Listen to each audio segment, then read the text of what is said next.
حضور اکرم صلی اللہ علیہ وسلم نے یہ فرمایا ہے، جس کا مفہوم ہے کہ جو جمعے والے دن مجھ پہ ایک دفعہ درود پڑھتا ہے، اللہ اس پہ عافیت کا ایک دروازہ کھول دیتے ہیں۔ اور عافیت کیا ہوتی ہے؟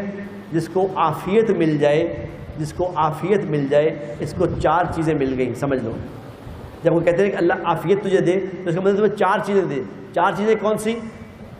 نمبر 1، اللہ تبارک و تعالیٰ اس کو ایسی بیماری نہیں لگنے دے گا جس بیماری سے موت آ جائے، یعنی کینسر، ہارٹ اٹیک، یہ بڑی بڑی بیماریاں یہ نہیں لگیں گی اسے۔ جو جمعے کو درود شریف پڑھے گا اللہ ان بیماریوں سے بچائے گا۔ نمبر 1 بیماری نہیں لگے گی، نمبر 2 اللہ تنہائی کے گناہ سے بچائے گا، تنہائی کے گناہ سے۔ یہ جو موبائل ہے نا، موبائل یہ تنہائی میں آرام سے گناہ کرا لیتے ہیں۔ جو ہی فیس بک کھول کے بیٹھو کچھ نہ کچھ شروع ہو جائے گا کام۔ یہ بہت بڑا عذاب ہے، لیکن اللہ حفاظت کرے گا اس کی جو درود شریف پڑھے گا جمعے کو۔ نمبر 2 تنہائی کے گناہ سے بچے گا۔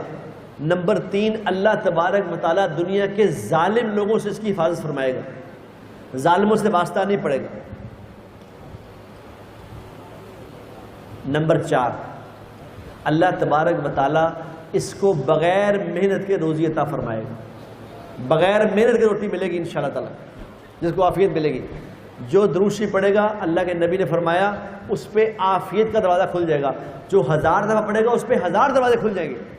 اور آپ نے فرمایا کہ جمعے والے دن جب درود شریف پڑھا جاتا ہے، جو جہاں پڑھتا ہے فرشتوں کی ڈیوٹی ہے، وہ مجھے آ کے بتاتے ہیں کہ فلاں جگہ سے قصور سے فلاں آدمی نے، فلاں عورت نے یا رسول اللہ آپ کو یہ درود بھیجا ہے، تو میں اپنی قبر میں، آپ نے فرمایا میں اپنی قبر میں ہاتھ اٹھا کے اس کا نام لے کے دعا کرتا ہوں اس کے لیے، اور قیامت والے دن اس کی شفاعت